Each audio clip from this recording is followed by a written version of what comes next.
नमस्कार मित्र, पुन्हा एकदा मुंबई गोवा हायवेवर मी जितेंद्र ठाकूर, छावा क्रांती सेना, रायगड जिल्हा अध्यक्ष. मुंबई गोवा हायवे प्रवासी यांना आपण केलेल्या कामात माहिती आपण देत आहोत.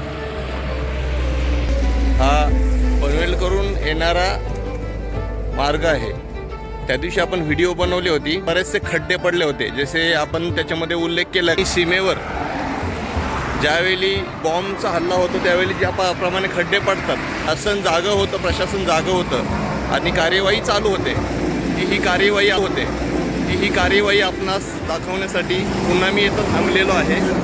हे खड्डे भरण्याचं काम हायवेवर सुरू झालं आहे. चिंचवणच्या ब्रिज खालचा जो खड्डा होता तो खड्डा गुडघाभर खोल होता आणि त्या खड्ड्यासंदर्भात पण आपल्याला मी माहिती व्हिडिओच्या माध्यमातून दिली होती. परंतु व्हिडिओ केल्यानंतरच दुसऱ्या दिवशी तो खड्डा भरण्यात आला आणि तिथे खडी टाकून जवळजवळ एक डंपरभर खडी तिथे खड्ड्यामध्ये बसली असेल असा माझा अंदाज आहे.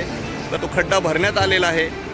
तर सांगण्याचं तात्पर्य हेच आहे की सर्वसामान्य माणसांनी जागा होणं गरजेचं आहे आणि आपल्या तक्रारी आहेत त्या शासनापर्यंत नेणं गरजेचं आहे.